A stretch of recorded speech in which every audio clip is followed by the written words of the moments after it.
Olá, queridos, graça e paz, que bom poder estar entrando no seu lar mais uma vez, para juntos fazermos parte desta programação no nosso canal. É muito bom estarmos conosco. Eu quero te pedir para você estar curtindo, compartilhando, alcançando outras vidas, né? Nesse momento, compartilhe esse vídeo que vamos subir, essa programação, mas eu quero deixar alguns recadinhos muito importantes para a tua vida aqui. Nós vamos subir aqui alguns links, né? Está aqui o nosso QR Code, né? Onde nós podemos fazer as nossas doações, nossos dízimos, nossas ofertas, ou então você pode mandar também, fazer o pedido pelo WhatsApp. Nós vamos gerar um boleto, você pode pagar pelo aplicativo bancário ou até mesmo na loteria. Nós temos também aqui, né, o nosso link de pedido de oração. É muito importante estarmos juntinhos, né? Você que está aí passando por um problema, uma dificuldade, quer compartilhar conosco, nós queremos estar orando pela tua vida. Então, querido, está aí o nosso link aí de pedido de oração. É muito importante a gente estar dividindo esse momento, né? Porque a Bíblia diz: chorais com o que chora, alegais com o que se alegra.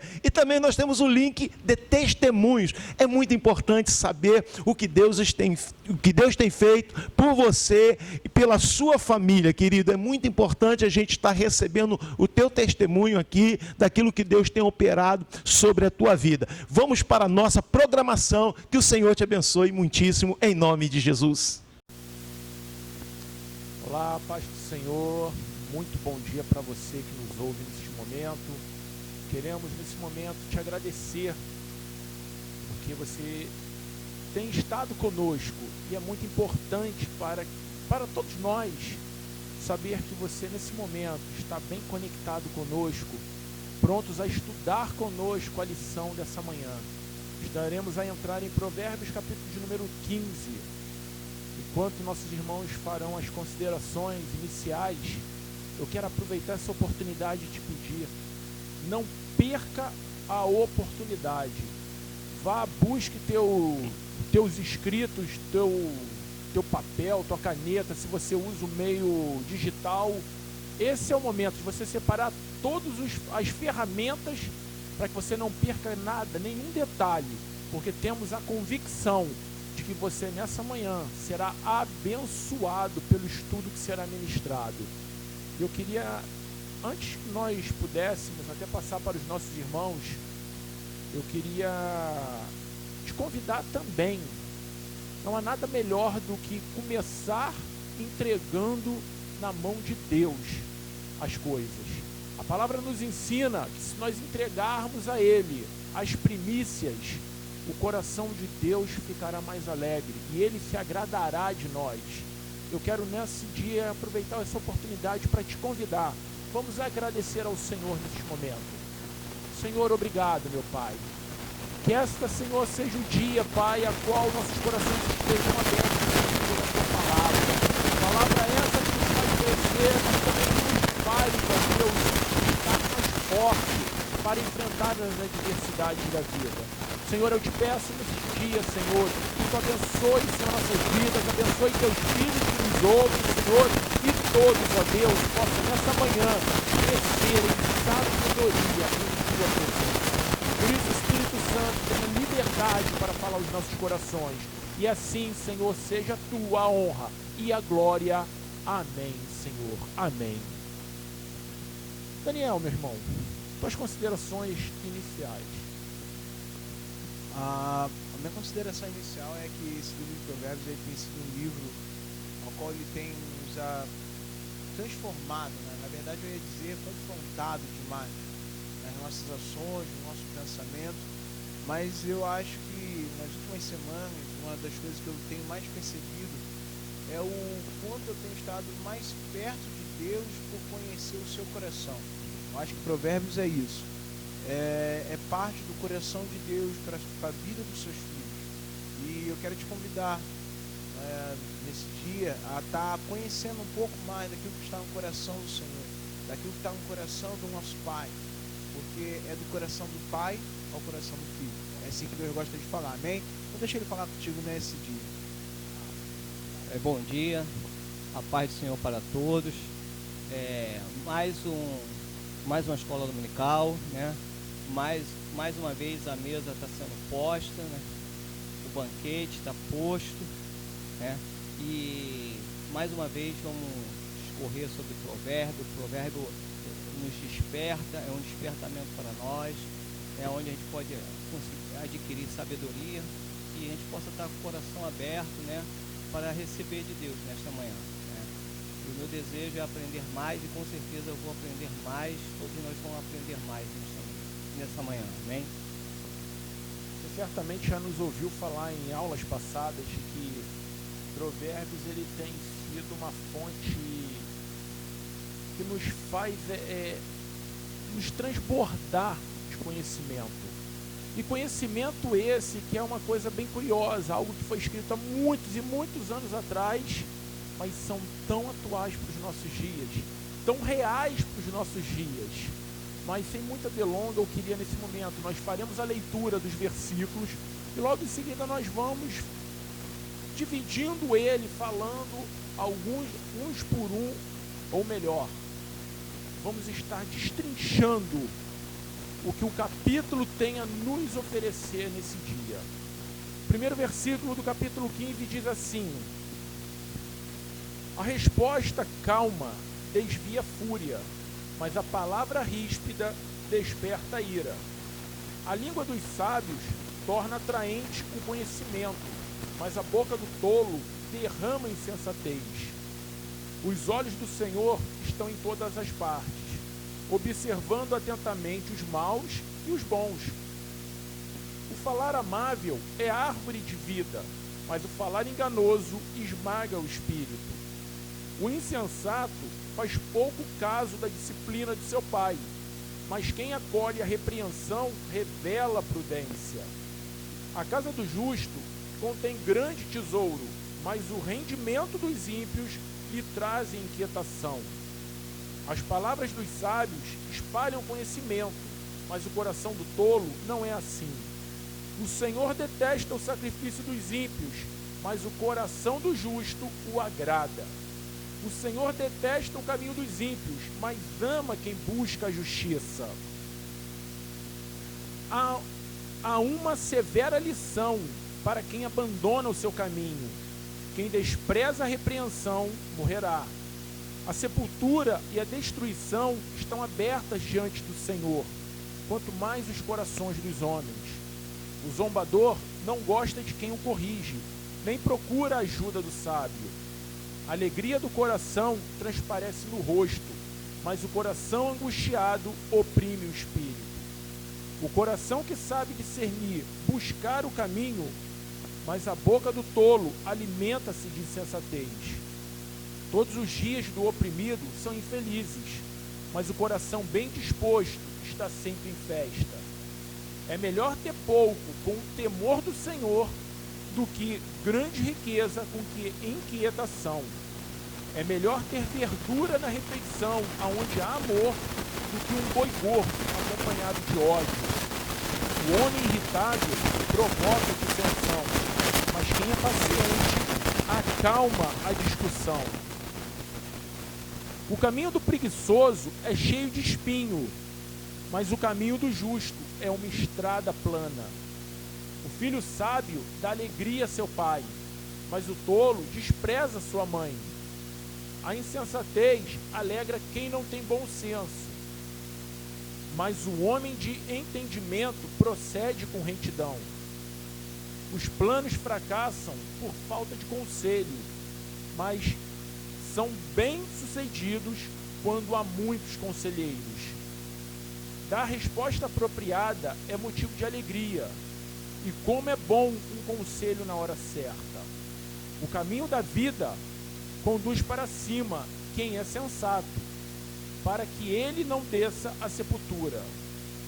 O Senhor derruba a casa do orgulhoso, mas mantém intacto os limites da propriedade da viúva. O Senhor detesta os pensamentos dos maus, mas se agrada das palavras sem maldade. O avarento põe sua família em apuros, mas quem repudia o suborno viverá. O justo pensa bem antes de responder, mas a boca do ímpio jorra o mal. O Senhor está longe dos ímpios, mas ouve a oração do justo. Um olhar animador dá alegria ao coração, e as boas notícias revigoram os ossos. Quem ouve a repreensão construtiva terá lugar permanentemente entre os sábios. Quem recusa a disciplina faz pouco caso de si mesmo, mas quem ouve a repreensão obtém entendimento. O temor do Senhor ensina sabedoria, e a humildade antecede a honra. 33 versículos nós lemos. Certamente nós não teremos a condição de viajar pelos 33, mas não se preocupe, porque alguns versículos a qual nós iremos pular, nós já estudamos ele em outros capítulos, como foi o versículo de número 19, versículo de número 20, haverá outros também, mas o que eu quero nessa manhã é poder extrair o melhor do capítulo de número 15, para que você possa crescer na presença de Deus. E eu começo com o próprio versículo de número 1, que diz que a resposta calma desvia a fúria, mas a palavra ríspida desperta a ira. Isso ele é bem propício aos dias a qual nós vivemos. Estamos vivendo dias onde o estresse, ele talvez tenha tomado de assalto vidas, independente se são pessoas mais experientes, independente se são adolescentes, se são homens, se são mulheres. O estresse, ele não respeita a idade, ele não respeita classe social, ele está aí batendo na porta de qualquer um. E a verdade é que uma pessoa estressada é geralmente uma pessoa irritadiça. É uma pessoa onde não precisa muito para explodir a bomba. E a palavra do Senhor nos vem advertindo que a resposta calma desvia a fúria. Aí vem a seguinte pergunta: como ficar calmo em um mundo agitado? A palavra do Senhor nos garante que toda calmaria, ela depende de uma ação, de uma atitude. Prova disso que quando o Cristo estava dormindo, descansando, que o mar estava bravio, as atitudes dos discípulos quais foram? Entrar em desespero, pânico, simplesmente pânico, a ponto de eles falarem: acorda o mestre. Quando chega: Senhor, estamos a perecer e tu ainda está aí dormindo. Olha como é que as ações, elas são diferentes.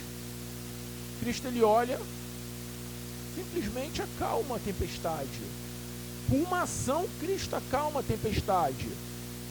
Muitas das vezes nós ficamos irritadiços devido ao estresse, sim, mas muitas das vezes porque também nos falta uma compreensão de quem nós somos. De quem nós somos. Eu queria abrir a oportunidade para os nossos irmãos também fazer suas colocações. A palavra de Deus diz para a gente colocar o nosso caminho na mão do Senhor e confiar nele. A grande questão é que a gente ouve a palavra e muitas das vezes a gente não vive aquilo que a gente escuta, né? A gente não vive aquilo que a gente escuta. Então, como se manter calmo num mundo tão agitado? Como ter paz num mundo tão agitado? O engraçado é que esses 4 primeiros versículos eles vão falar sobre um mal que derruba a gente facilmente, que é o nosso falar, que é a nossa língua, né? A gente, por se comprometer com coisas que não deveriam, a gente fala demais, quer falar demais, a gente acaba se dando mal. Nós falamos isso no capítulo passado. Às vezes, por um momento de raiva, um momento de muita ira, a gente acaba falando uma coisa que não deveria falar. No momento de muita alegria também, a gente acaba se comprometendo com aquilo que a gente não deveria se comprometer, né? No momento de muita felicidade, a gente acaba prometendo aquilo que a gente não deveria prometer. Então, Salomão vem falando nesses 4 primeiros versículos sobre, principalmente, a boca, a língua, o desviar, o falar, porque a própria palavra de Deus já vai dizer: a boca fala daquilo que o coração está cheio. Se o nosso coração está cheio de confiança, não importa o momento que a gente vive, a gente vai falar de fé, de esperança e de alegria. A gente não vai falar de medo, a gente não vai noticiar coisa ruim. Embora a notícia é notícia, mas a gente não vai ficar presa a ela. A gente vai proferir aquilo que o nosso coração está cheio. É verdade, né? Assim, a palavra branda, ela, como foi dita, né? Ela calma o furor, né? E quando você responde de forma agressiva, né? Retribui aquela agressividade que você recebeu, aquela palavra, aquilo ali só tem a tendência de crescer. Aí cai na palavra de Deus que diz, um abismo vai chamando o outro e o troço vai tomando uma proporção, né? O pastor estava falando aqui a questão sobre estresse, né? Que ninguém está livre dos estresses, né? E é verdade, ninguém está livre. Mas como então a gente lidar com uma situação dessa? Como a gente conseguir controlar os nossos impulsos, né? O nosso falar, porque o falar ele pode trazer a paz, como ele também pode trazer a guerra, né? Então, não tem. A melhor receita é você estar em comunhão com Deus, intimidade, buscar intimidade com Deus, né? Você estar em intimidade com Deus, porque o Espírito Santo é aquele que vai te acender aquela luz dentro de você e falar assim, ó, segura a onda que está extrapolando, falou que não tinha que falar, segura a onda. E eu já experimentei algo assim. Uma vez num acidente de trânsito, a ira subiu, né? A ira subiu. E quando eu estava subindo ali com as palavras alteradas, e o rapaz com a palavra alterada também, eu só escutei aquela voz dentro de mim falando, né? Segura a onda, porque isso vai dar coisa ruim. Segura a onda. E na mesma hora que eu escutei o Espírito Santo falar dentro de mim, eu travei, né? E entrei com uma palavra mais branda, e na mesma hora também o Espírito Santo tocou nele, e também entrou com a palavra branda, e as coisas foram acalmando. Então, o Espírito Santo é aquele que também ele nos desperta no momento desse momento que a gente excede no falar, né? Até na hora que a gente vai falar, se a gente está ligado, porque nesse dia que aconteceu essa situação comigo, eu estava em oração, estava ligado com Deus, orando, falando com Deus, e aconteceu algo, aconteceu um acidente, né? E Deus me deu um grande livramento. Mas na mesma hora eu escutei o Espírito Santo falar comigo, né? Então, quando a gente procura viver assim, sempre ligado com Deus, em ligação com Deus, com certeza o Espírito Santo vai te dar um toque, sabe, para você segurar a onda.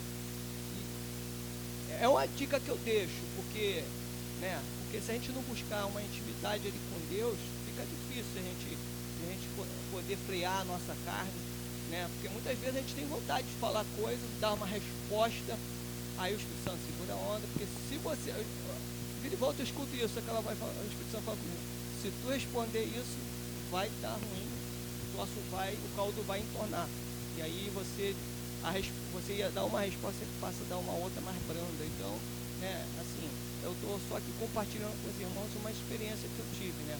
Porque verdadeiramente, né, a gente tem um dom da palavra, ou a gente pode trazer paz, como a gente pode trazer uma guerra, um mal-estar.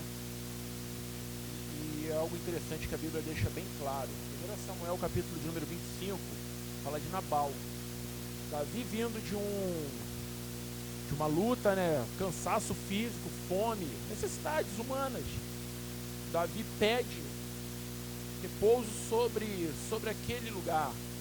Só que Nabal, ele simplesmente recusa dar as necessidades a Davi. Aí você para e pense, se Nabal tivesse simplesmente dito sim, nada teria desandado. Mas o fato é que muitas das vezes nós pagamos o preço pela nossa própria língua. Foi pela forma também, né, que ele se dirigiu, né, também. Foi uma forma arrogante que ele se dirigiu a Davi, né. E aí, como falou, Davi já vinha ali de uma luta, já estressado, com a adrenalina lá em cima, né. Tem uma questão também que a gente, o Paulo estava citando a questão de uma discussão. A maioria das vezes a gente perde no falar com os nossos próprios. É claro que acidentes acontecem. A gente está de carro no meio da rua, alguém bate no nosso carro, é normal, a gente vai ficar nervoso. Mas na maioria das vezes é dentro da nossa própria casa, ou dentro do nosso próprio ciclo de trabalho, ou dentro do nosso próprio ciclo de convivência, vamos dizer assim. Não são pessoas desconhecidas. E uma grande coisa que eu tenho enxergado muito isso comigo mesmo, é que na maioria das vezes a gente quer levantar a voz porque a gente não quer perder. A gente não quer quer perder a briga, a discussão, ali, a razão. A gente não quer perder a razão, isso aí. Não quer perder a razão. No entanto, o que é perder e o que é ganhar, meu rei? O que é perder e o que é ganhar? Muitas vezes você pode estar ouvindo coisas que você não precisaria estar ouvindo, e aí você vai precisar dar a resposta. Então, muitas vezes a gente não precisa nem ouvir o que a outra pessoa está dizendo. Não estou dizendo que a tua esposa, o teu filho chega com algum problema para te contar e você vai falar, não, estou muito estressado, agora não quero ouvir. Mas existem momentos certos para você ouvir determinadas coisas, né? Existem momentos certos para você poder até mesmo contar alguma coisa. Existem momentos certos para você poder conversar certas situações, né? Às vezes você quer conversar uma situação, acabou de sair de uma situação difícil, você quer falar sobre uma outra coisa complicada. E aí é um problema que soma ao outro. Então, saber também lidar com essa questão do tempo, é necessário eu falar com ele agora, é necessário eu falar com ela agora, é necessário a gente entrar nessa conversa agora, até mesmo entre casal. Às vezes, se os dois estão muito nervosos com algo que aconteceu, cara, para e pensa, chega, olha, a gente precisa resolver isso agora, vamos dormir, amanhã a gente conversa. Vamos conversar em outro momento.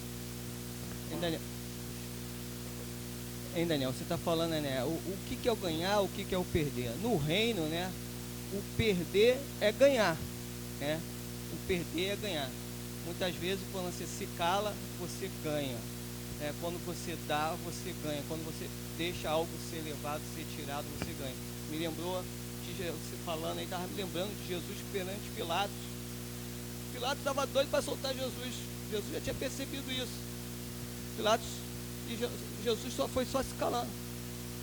Pilatos perguntou, tu sabe que eu tenho poder? Jesus só respondeu algumas coisas, bem poucas coisas a ele, né? Poucas coisas.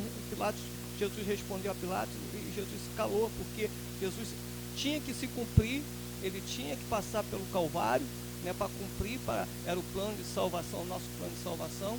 Então era um momento que ele tinha que se calar, né? Ele se calou porque ele percebeu que Pilatos estava querendo arrumar um pretexto para poder até livrar ele ali, tirar ele daquela situação, mas ele sabia que aquela situação ali iria levar ele para onde ele deveria ir. Então ele se calou, e muitas vezes você vai olhar com os olhos carnais para e vai dizer que é perca, mas não foi perca, foi ganho. No reino do céu, o que parece ser perca é ganho.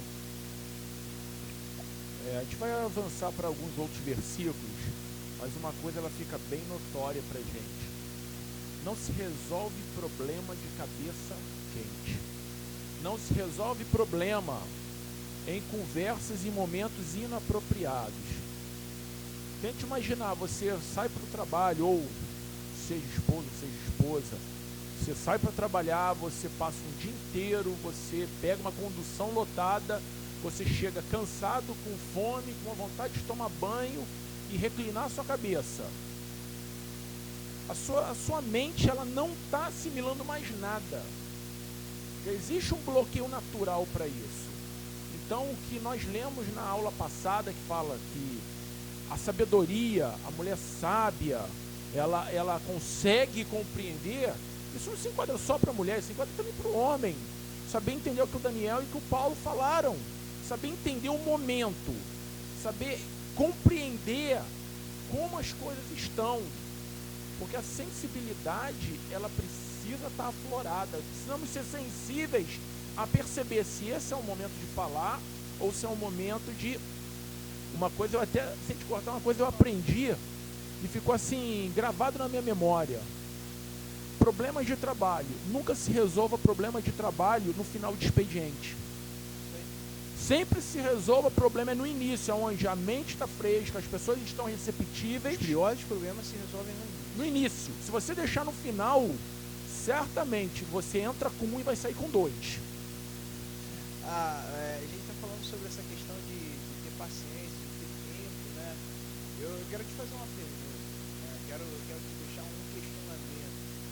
Será que tudo é necessário você ensinar tudo para o seu filho, para a sua casa, ou para o seu esposo, ou que a sua esposa precisa naquele exato momento? Mas será que ele tem maturidade para entender a grande maioria das nossas discussões dentro da nossa casa, dentro do nosso lar, é por não entender o tempo certo de falar e também por não entender, talvez, a estatura daquela pessoa mediante aquilo que você vai dizer. Então não adianta eu chegar no meu filho de 2 anos, vamos dizer assim, meu filho tem 2 anos, chegar para ele e falar: filho, você tem que aprender a jogar o lixo fora. Ele não vai saber jogar o lixo fora, não é o momento dele aprender aquilo. Então, às vezes, a gente olha para algumas situações dentro do nosso casamento, dentro da nossa vida familiar, e a gente ora, a gente é homem de Deus, mulher de Deus, a gente fala assim: cara, isso aqui tem que mudar urgentemente, meu filho tem que mudar. Mas algumas batalhas não são ganhas se falando no que se deve mudar, mas às vezes se dando exemplos, às vezes se levando por caminho diferente, na maioria das vezes orando, e orando calado, em silêncio, dentro do teu quarto trancado, como Jesus fala, mas na maioria das vezes não é no próprio falar, não é na força. Eu queria dar um pulo agora para o versículo de número 8 e o de número 9, que diz assim: o Senhor detesta o sacrifício dos ímpios, mas a oração do justo o agrada. O Senhor detesta o caminho dos ímpios, mas ama quem busca a justiça. Existe um conceito de que as pessoas acham que sacrificar a Deus é como se estivéssemos fazendo uma obrigação. As pessoas compreendem, ainda mais nos nossos dias, que eu já fui no culto de domingo, então já fiz a minha parte com Deus. Eu já dizimei, eu já fiz a minha parte com Deus. Não, eu já acordei de manhã, já fiz as minhas orações, meu devocional, ok, já estou com crédito com Deus. Não é assim. Eu quero abrir um parênteses nesses 2 versículos, que Deus, Ele não espera de nada de nós que nós não possamos fazer. Começamos por aí. O segundo ponto: tudo que Deus espera de nós são atitudes voluntárias e não atitudes programadas. O grande problema é que hoje nós começamos a viver uma vida muito mecânica. Eu já bati o cartão lá na igreja, já bati o ponto, então minha semana vai estar abençoada. O nascer, ele tem que ser de novo, e novo todo dia. A gente não pode achar que uma vez que a gente fez algo, a gente vai ter crédito até o nosso último dia de vida nessa terra. Por isso ele deixa bem claro que o Senhor detesta o sacrifício dos ímpios, porque os ímpios, na maioria das vezes, ou melhor, em todas as vezes, ele sabe o que ele está fazendo, mas existe uma segunda intenção naquilo que ele está fazendo. Ele está olhando para o cenário, maquinando uma oportunidade de tirar proveito. Essa é a verdade. Por isso Deus detesta. E ele fala: mas a oração do justo o agrada. E o que é uma oração de um justo? A oração do justo são palavras rebuscadas do nosso dicionário. A oração do justo são aquelas orações intermináveis de 5, 6, 20 horas. A oração do justo é a oração espontânea, vinda do seu interior. É aquilo que vem o mais puro, é um relacionamento de pai para com filho.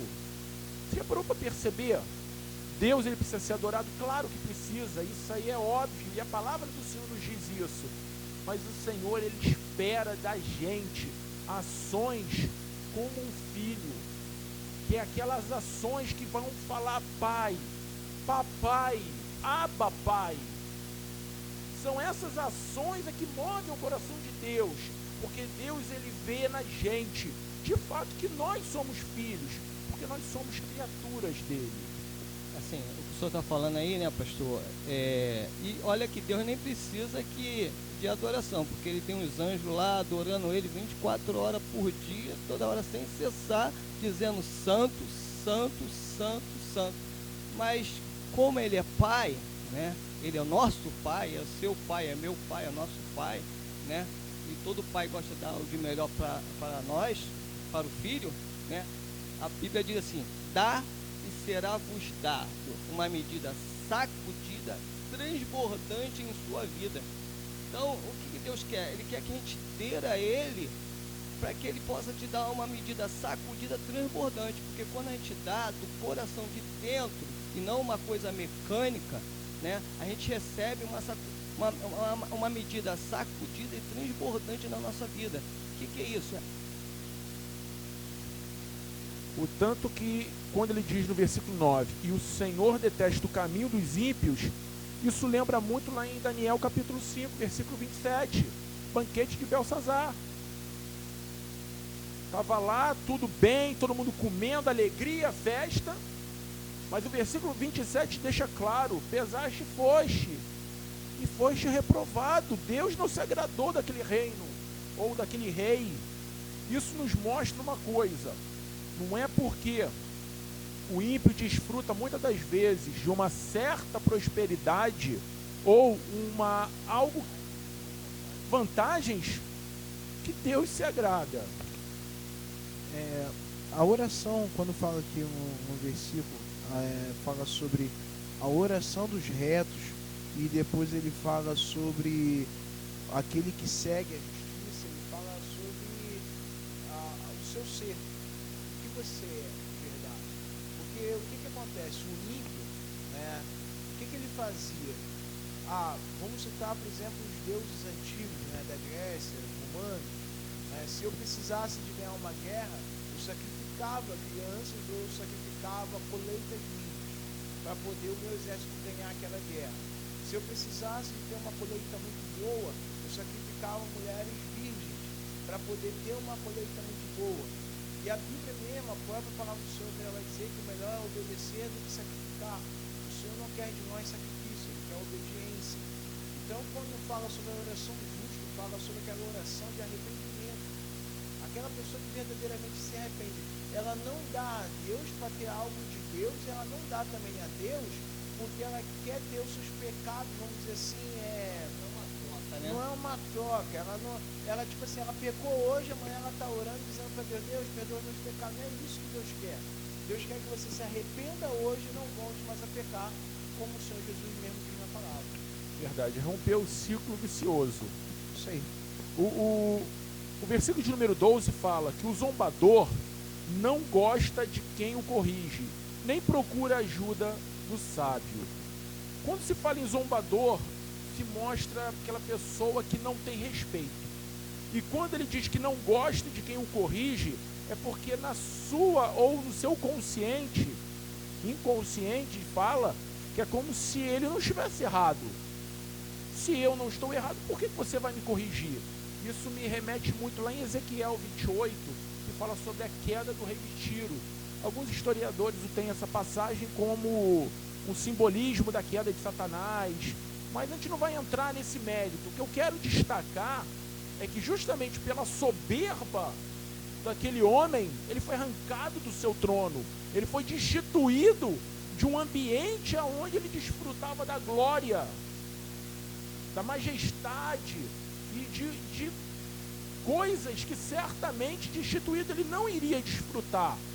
E muitas das vezes hoje nós vemos nos nossos dias pessoas assim, que zombam, que escarnecem e não percebem que chegará o dia que serão destituídos da onde se encontram e colocados em situações que muitas das vezes não era que eles imaginavam ou que eles esperavam. E a palavra do Senhor, ela começa a discorrer por outros versículos.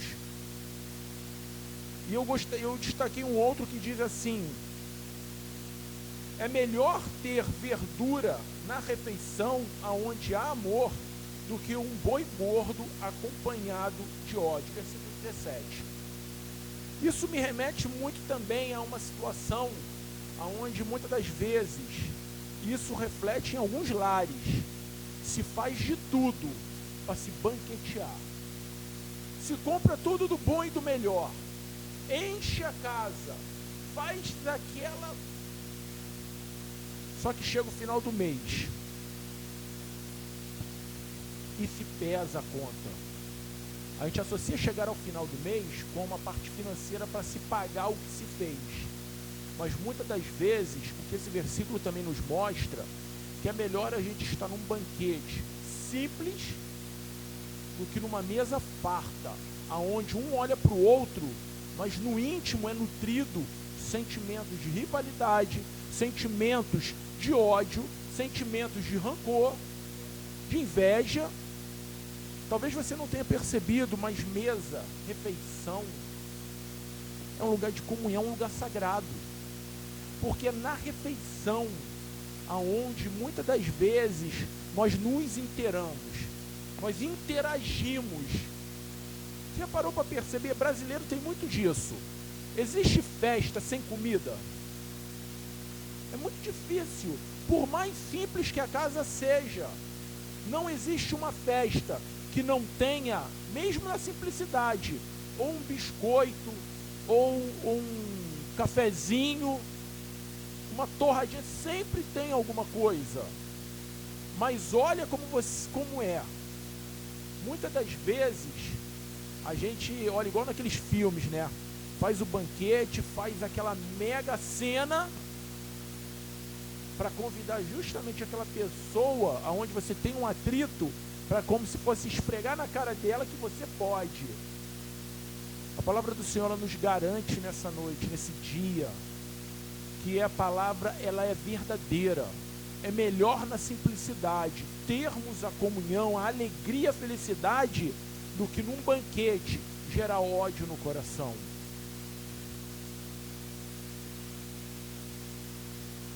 Se meus irmãos quiserem fazer algum comentário, fiquem à vontade. Nós entraremos agora no versículo de número 21, que fala: a insensatez alegra quem não tem bom senso, mas o homem de entendimento procede com retidão. Retidão é justiça, é um caminho reto, é não se desviar, é não perder o foco. Retidão é conseguir olhar e compreender que mesmo que eu esteja sendo lesado, se aquilo não é algo reto, aquilo não me agrada, aquilo não faz parte da minha vida. Porque às vezes a gente tem esse conceito, achar que estamos tomando prejuízo, mas a palavra do Senhor fala que é o melhor pouco, mais justo do que grandes banquetes e você se arrepender, ou melhor, você vender o que você tem de precioso, que é a sua reputação, o seu caráter. Perder a identidade, né? Identidade. Não perder quem nós somos. Deus, Ele foi, Ele é e Ele será. Ele não muda, é imutável. Se nós somos criaturas de Deus, por que nós mudaremos? Por que nós perderemos essa essência? E quando ele diz que o homem de entendimento procede com retidão, veja que isso aqui é algo inegociável. Independente da situação, ele vai proceder dessa maneira. Ele é justo. Ele está naquela linha a qual agrada ao Senhor. Isso me chama a atenção para os nossos dias. A nossa retidão, ela tem sido como perante aos olhos de Deus? Como que nós estamos procedendo nos nossos dias perante o Senhor? A grande questão aqui é que ele fala para que o homem que carece de entendimento, mas o homem sábio anda retamente. Quando ele fala que carece de entendimento, é porque ele carece de buscar o entendimento de quem é Deus. E o homem sábio não. Ele entende, ele conhece, ele busca esse entendimento de quem é Deus. Eu acho que está aí uma grande pergunta que precisa responder nos nossos dias. Será que a gente entende verdadeiramente quem é Deus? Será que a gente conhece verdadeiramente quem é Deus? Porque se a gente entendesse verdadeiramente quem é Deus e conhecesse verdadeiramente quem é Deus, a gente não ofertaria a Ele qualquer coisa. A gente não ofertaria a Ele o que sobra da nossa vida. A gente não daria a Ele qualquer porcaria. que a gente diz que é consagrado ao Senhor. A gente não faria isso. A gente prestaria o melhor culto de adoração. E aí Paulo vai dizer que o melhor culto, ele não é aquele culto onde você bate palma, canta, pula e grita. Não, é um culto racional. É um culto que você oferece através do seu dia a dia. Então, quando a gente entende verdadeiramente a santidade, a grandiosidade de quem é Deus, a gente não tem como não entender isso e se comportar de uma outra maneira. Então, o nosso comportamento está muito ligado, volto lá no capítulo 1 de Provérbios, que fala sobre o temor do Senhor. O nosso comportamento está muito ligado ao quanto nós conhecemos e entendemos de quem é Deus, verdadeiramente, como talvez Jó tenha compreendido, depois de ter passado tudo que ele passou. Fundamental nessa compreensão de Deus, até porque é aquilo, nós não estamos mais vivendo o momento de errar, porque a palavra ela tem sido bem explícita, a palavra ela tem sido divulgada de diversas formas, não estamos mais vivendo tempos de erro. E eu queria pegar até um gancho do que o Daniel falou, a questão de ofertar. A Bíblia ela fala no capítulo 4 de Gênesis sobre a oferta de Abel e a oferta de Caim. Tem gente que vai dizer, porque uma era de sangue, outra porque era de legumes. Não é nisso que eu quero dizer. O que eu quero dizer é que o que passou no coração de Caim, Deus viu. E o que passou no coração de Abel, Deus viu.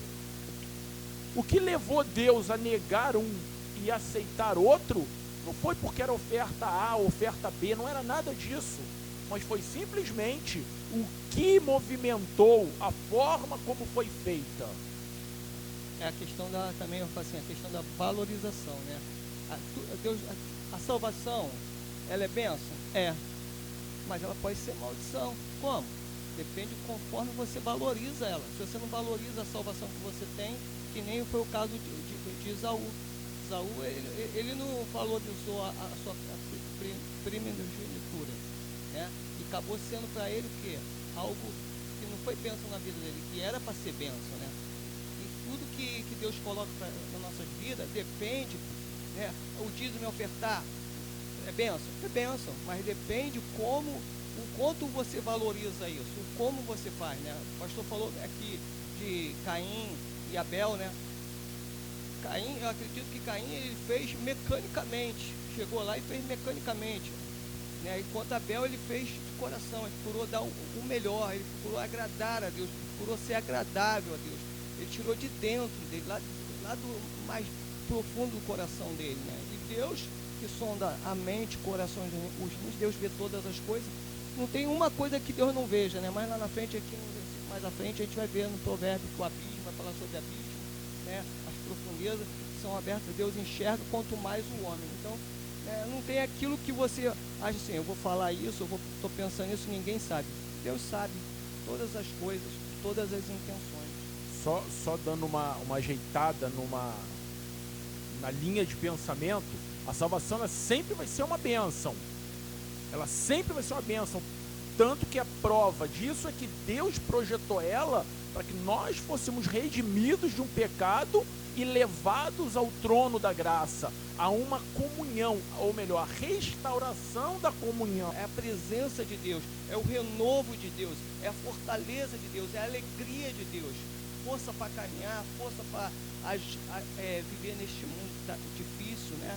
Então, o que Deus quer de nós é isso. É por isso que ele diz, dá e será vos dado, né? Por isso que as coisas com Deus, elas, como o pastor falou, não são mecânicas, elas são de dentro para fora, né? Muitas das vezes as pessoas que têm um chamado, que têm algo, desprezam. Seguindo nos outros versículos, a gente tem o versículo de número 22, que diz, os planos fracassam por falta de conselho, mas são bem-sucedidos quando há muitos conselheiros. Esse versículo ele me leva ao Espírito Santo.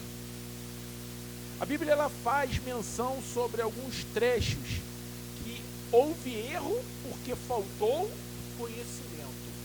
A Bíblia ela fala no capítulo de Josué que Josué, na primeira batalha, que foi a de Jericó, Josué estava ali em interação com Deus. Como vou, o que eu faço, aonde eu vou, como eu... E Deus foi dando os planos. Foi orquestrando, Josué consegue a vitória. Só que no capítulo 7, Josué entendeu que se foi fácil ganhar de Jericó, uma cidade fortificada com inúmeros, a cidade de Ai seria muito mais simples, porque era menor pessoas, uma cidade que não tinha a mesma capacidade. Infelizmente a palavra ela é clara, Josué quebrou a cara. Josué vem de uma derrota devastadora. Isso me chama a atenção. Não despreze o conselho. Não despreze. Muitas das vezes nós erramos o caminho, porque nós não paramos para pensar. Aí você vai dizer assim, mas maldito é o homem que confia no outro homem. Ou você já parou para pensar sobre o Espírito Santo? Já parou para pensar, Senhor, hoje eu estou aqui, Senhor, me ajuda, como proceder, como fazer, de que maneira? O grande problema é que nós só lembramos de Deus quando o cenário está desfavorável. Porque quando o vento bate a favor, é simples, eu vou fazendo como eu quero, da maneira como eu bem entendo, e está dando certo. Mas quando quebra a cara, e melhor, quando se extingue todos os meus recursos, aí eu lembro de Deus. Eu quero colocar um outro lado também, mas que também leva a questão do agir do Espírito Santo de Deus sobre a nossa vida. A gente lê a passagem de Moisés, quando Moisés está muito atarefado, o povo todo está vindo em cima dele, muita gente, ele está sobrecarregado. E o seu sogro, Jetro, chega para ele e fala, Moisés, separa homens, separa líderes que possam te ajudar, né? E o que isso quer dizer para a gente? O que isso mostra para a gente? Que Deus ele capacita pessoas a estar ao nosso redor. Deus ele capacita pessoas a estarem nos direcionando. É necessário que a gente tenha, primeiramente, obediência, mas que também a gente tenha também sabedoria em procurar ajuda, né? A gente está vivendo uma geração que está muito, como eu posso dizer, cheia de si. Ela está muito cheia de si. A tecnologia está aí. Hoje eu abro o Google, eu estudo sobre o que eu quiser. Eu estudo física quântica, né, através do Google. Então eu não preciso mais de um professor. Eu estudo som, eu estudo isso, estudo aquilo, outro, não preciso mais de ninguém. Mas bem na verdade não é assim, porque as coisas que a gente mais precisa aprender, irmão, não é de graça. Não, verdadeiramente não é de graça. Existe um custo. O que eu quero dizer com isso? Por exemplo, antigamente, quando um jovem ia namorar, né, eu lembro muito disso, quando um jovem ia namorar, ele antes de namorar, ou antes dele pedir a menina em namoro, ele conversava primeiramente com seus pais. Depois ele conversava com seus líderes, seus pastores da igreja. Por quê? Ele pedia um conselho, ele pedia um entendimento, se aquele caminho que ele estava tomando era o caminho correto. Hoje a gente dobra o nosso joelho no chão e fala assim, não, Deus já falou comigo e não precisa mais falar com mais ninguém. E a gente não quer ouvir conselho. Só que o preço que o pastor pagou para poder chegar a quantos anos de casamento? 21 anos de casamento. Irmão, traz tanto ensinamento para um jovem que está começando a querer namorar agora, que às vezes, irmão, é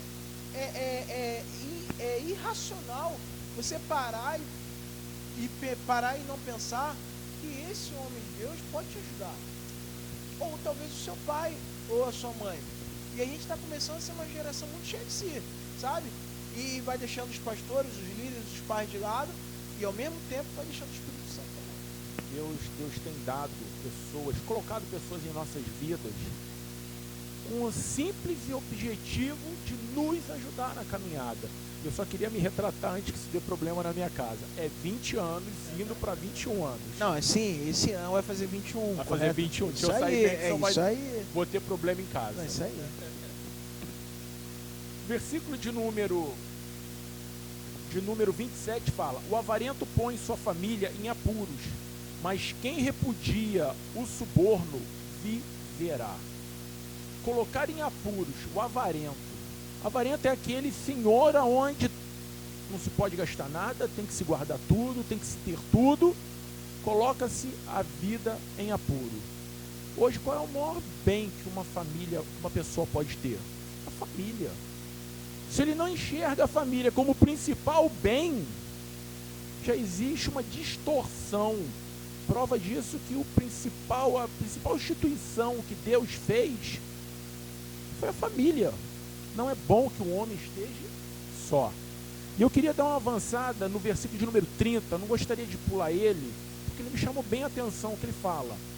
Um olhar animador dá alegria ao coração, e as boas notícias revigoram os ossos. Um olhar animador dá alegria ao coração. Hoje nós estamos sendo bombardeados com tantas informações. É bomba que explode, é gente que morre, é fome, é peste, é isso, é aquilo e tal. Mas quando a gente consegue ter o olhar de Cristo, quando a gente consegue ter um olhar diferenciado, nós não somos afetados.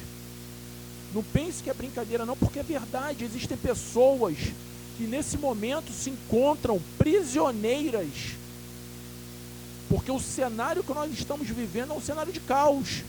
Não conseguem sair de casa. Tudo bem que estamos na pandemia, mas mesmo antes da pandemia, viraram reféns, porque se deixaram infiltrar por informações que desestabilizam. A palavra do Senhor nos garante que o olhar animador, ele muda todo um cenário. O grande problema é a forma como nós estamos vendo as coisas nos nossos dias, como nós estamos enxergando. Muitas das vezes a gente olha pelo lado mal, pelo sentido mal da história, e muitas das vezes não era nada disso que estava acontecendo. Deus nos tem chamado nesses dias para começar a ter um olhar diferenciado para as coisas. Aonde muitas das vezes nós achamos, é vagabundo, não quer nada, não quer trabalhar, não quer isso. Deus olha e vê, é um potencial instrumento na minha mão. Quando Cristo entra na casa de Mateus, muitos o questionaram o que estava fazendo na casa de um publicano.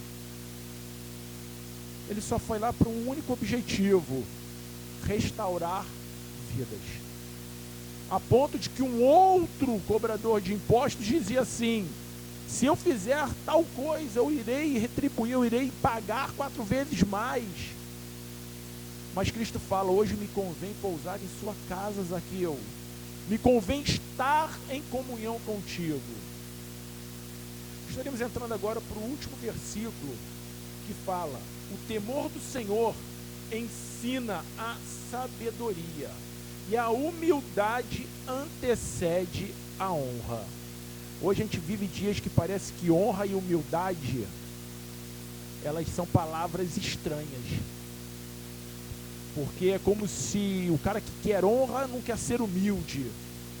Mas a palavra do Senhor fala que todo humilde, ele vai ser honrado. Porque Deus, ele honra aqueles que o buscam, aqueles que se humilham. E a palavra nos garante: aquele que se humilhar, Deus o exaltará. Esse será humilhado, não tem jeito, é bíblico, a palavra do Senhor Deus. Eu queria nesse dia já passar para os nossos irmãos, a qual estarão deixando as considerações finais. Mas antes que eles falem, eu só queria dizer algo nesse dia, que provérbios, eles só serão eficazes se de fato nós começarmos a digerir cada palavra dessa. Eu queria nessa manhã, nesse dia, poder te dizer que nós estamos crescendo e fazemos a expectativa de que vocês também estejam crescendo na palavra. Mas não perca o foco, coma cada palavra dela, olhe, veja onde você se enquadra, o que dá para você corrigir, aonde você pode reparar as arestas, porque eu tenho a convicção, o Espírito Santo tem te guiado nesses dias por caminhos tremendos. Que Deus possa te abençoar em nome de Jesus. Daniel. Quero, nas minhas considerações finais, deixar uma parte desses dois últimos versículos que a gente acabou de ler. O versículo 30 vai dizer: a luz dos olhos alegra o coração. A luz é o Senhor Jesus. Ele é a luz do mundo. Então, irmão, é aquela questão que a gente já falou aqui no início. O quanto você conhece de Deus, o quanto você se relaciona com Deus. Sabe? A gente olha o livro de Apocalipse, a gente olha o final dos tempos, o final dos dias, e muitos têm medo, muitos têm, ficam ansiosos, depressivos com tudo isso que está acontecendo. No meu coração, a única coisa que o meu coração diz é: Maranata, ora vem, Senhor. Nada mais, irmão. Sabe, eu tenho a paz, ela tem excedido aquilo que eu conheço do medo. A paz, ela tem excedido aquilo que eu conheço de temor. A paz, ela tem excedido aquilo que eu conheço de pesar ou de ansiedade. Porque eu sei que no final de tudo, no final de todas as coisas, eu serei recebido pelo meu Senhor. E o último versículo fala que a honra, ela antecede a humildade. Isso é muito salutar para o nosso dia, aonde nós cantamos, pregamos e falamos muito sobre a questão de Deus nos honrar, mas pouco sobre a questão de nos humilharmos e principalmente de honrarmos quem está acima de nós. Então, irmão, entenda bem uma coisa: se você não é um bom liderado, você nunca será um bom líder. Se você não é um bom crente dentro da sua igreja local, você nunca será um bom pastor. Coloca isso na sua cabeça, coloca isso no seu coração. Se você não é um bom filho, jamais você será um bom pai. Se você não é um bom amigo, jamais você vai conseguir ser um bom esposo ou um bom pai. Porque tudo começa do princípio mínimo, para que Deus vá acrescentando na sua vida. Que Deus continue te abençoando, amém? Bem, meu irmão, mais um banquete, né? Foi posta aí a mesa, né? Nos alimentamos dessa palavra. E eu quero deixar um convite a vocês a buscar a presença do Espírito Santo na vida de vocês, porque nas nossas vidas, porque o Espírito Santo é aquele que nos convence da justiça e do pecado. Ele é o nosso ajudador, entendeu? Ele intercede por nós com gemido não sai agora, gente, perdão, mas que você possa buscar a presença do Espírito Santo, porque com certeza o Espírito Santo vai ajudar você a frear na hora de falar a palavra que não deve ser falada, né? Falar a palavra branda, né?